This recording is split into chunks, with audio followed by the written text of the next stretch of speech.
a gente vai entender um pouquinho como funciona a diferenciação entre Yaakov e Israel e como isso bate, isso traz um pouco de reflexão na nossa vida hoje em dia.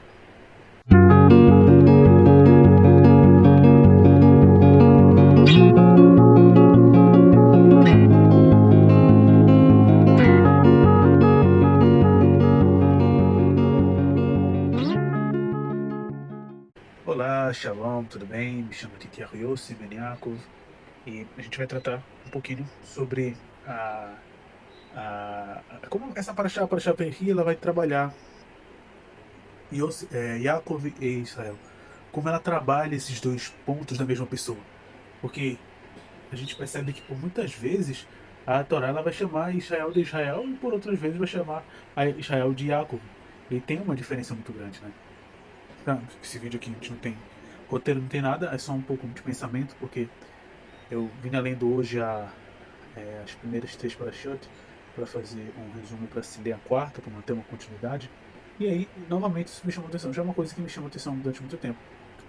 Porque ele inicia a Parashat Vayhi dizendo assim, a Torá inicia dizendo assim: E Jacó habitou na terra do Egito por 70 anos, e os dias de Jacó foram 140 anos.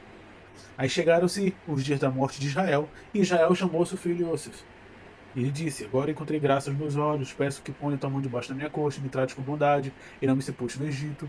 Quando eu me deitar com meus pais, e tu me tiveres tirado do Egito e me sepultado no seu túmulo, direi e farei conforme a sua palavra.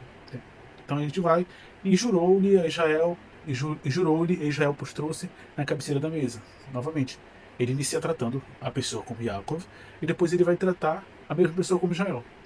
E aí, estudando um pouco o Zorra dessa paraxá, percebi isso. Eu percebi que realmente dentro do Zorra se tem essa confusão. Peraí, mas por que a Torá está citando que Yaakov viveu? Que Yaakov viveu e não Israel? E por que quando ele fala que chegou os dias de Jacó a falecer, ele trata Jacó como Israel e não como Yaakov? Então é uma diferença muito grande. Porque de acordo com o Zohar e a nossa tradição, somente a tradição mais mística, ela vai dizer que existe um grau de diferença, né? Um grau de importância, um grau de Kiddushá, um grau de santidade, um grau de serviço entre Yaakov e Israel. Yaakov está um nível abaixo e Israel está um nível acima. Só que o que acontece é que nessa paraxá parece que ele se inverte. Ele se inverte. Porque depois ele vem dessas coisas, Yosef, Yaakov disse a José: Eis que teu pai, que uma luz disse a José, né? Que Deus disse a José: Eis que teu pai está enfermo, e levou ele, os filhos até Manassé. E ele disse a Jacó: Eis que teu filho José vem a ti. Israel se fortaleceu e sentou-se na cama. Aí novamente, lá no capítulo, no finalzinho do capítulo, do versículo 2 do capítulo 48, ele na mesma frase ele diferencia que foi falado para Jacó que Yosef estava indo com os seus netos, ou seja, que Yosef estava indo com Efraim e Manassé até a Yaakov, e de repente ele muda. Yaakov não, agora foi Israel que se sentou na cama. E aí eu fiquei pensando, meditando nisso, trabalhando nisso, fui ler o Zohar ele diz exatamente isso. Ele diz que existe realmente uma diferença. Só que existe uma força maior em Yaakov nessa paraxá do que no próprio Israel. Porque quem conquistou e quem foi o escolhido por Hashem foi o próprio Yaakov e não o Israel. E isso dá um certo de ponto que a gente possa filosofar em cima dessa paraxá. Porque a gente sempre vai ver, e eu já vi muitos shurim, muitos rabbis falando sobre isso, que quando se trata sobre Yaakov, a gente está falando sobre os erros daquele homem. E quando a gente trata de Israel, a gente está falando sobre os acertos daquele homem.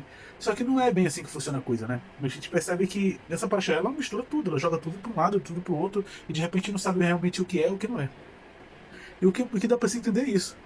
Então eu fiz um paralelo com os estudos aqui do Sefer Será, em que a gente precisa trabalhar sempre na questão dos tipos de consciências humanas que a gente tem. Então, nós temos uma consciência em Horma, que seria a consciência de sabedoria, uma consciência que ela não é trabalhada através de pensamentos verbais, a gente pode dizer assim. E aí tem um próprio exercício que o Sefer Será traz para a gente entender como é essa consciência em Horma, que geralmente é a consciência onde as profecias são entregues, e a gente vê isso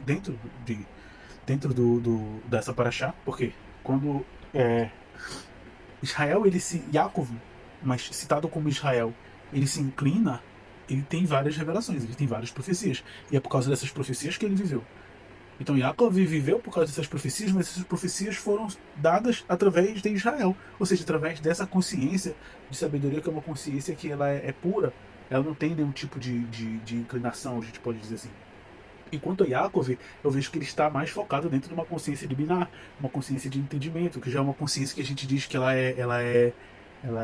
pode ser definida através de palavras. Que é geralmente essa voz que a gente tem na mente, quando a gente pensa se vai fazer alguma coisa, se não vai fazer, a gente pensa, eu irei andar por aqui. Esse é um tipo de consciência em binar, uma consciência que está dentro do entendimento. É algo que ela é formada através do nosso entendimento, através da nossa vivência. Enquanto a consciência de Horkheimer, não.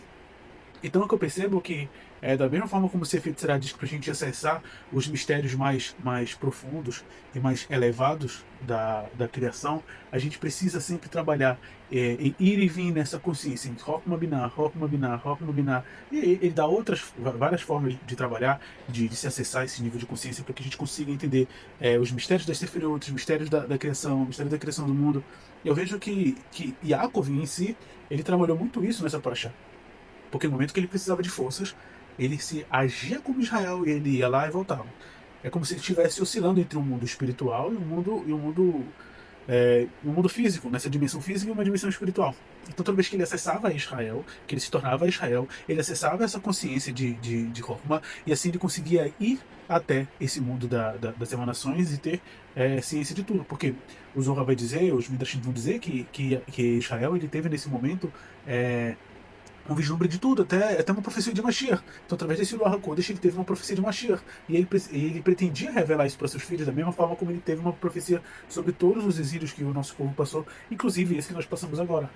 E a gente pode entender isso mais para frente, de uma forma até isso fica até pronto ciclo, porque a gente precisaria entrar, na questão dos anos de vida de Yaakov, porque dito que ele viveu 147 anos, então os 7 anos se referiam ao exílio em Misraim, ou seja, no Egito, que foi o mais curto, os 40 anos ao exílio babilônico, e os 100 anos, de acordo com esses estudos, seria o exílio, essa garota que nós vivemos hoje, que é através do Império Romano. Mas fica essa questão, porque mesmo que ele consiga trabalhar e acessar esse nível de espiritualidade, esse nível de consciência, esse nível de entendimento, através de ir a Israel e voltar para Jacó, ir a Israel, voltar a Jacó, Israel, Jacó, Israel, Jacó, e assim transcender e ter níveis de profecias até mais altos, nós também temos essa capacidade de fazer. Mas o resumo dessa paraxá, o que mais tiro de importante é isso. O próprio Zohar vai trazer isso nos versos que vão tratar sobre o Baeri. Ele vai dizer exatamente isso, que mesmo que Israel seja um nível elevado e um pouco mais alto do que Jacó, nessa paraxá não funciona tão bem assim, porque Jacó teve, pertencimento, ele teve méritos para chegar ao nível de Israel, porque ele foi escolhido por Hashem. Quem foi escolhido por Hashem foi Jacob. Jacob se eleva ao nível de Israel. Então isso também a gente pode trazer isso para nossa vida, inclusive para esse ciclo que a gente vai passar, que a gente está entrando.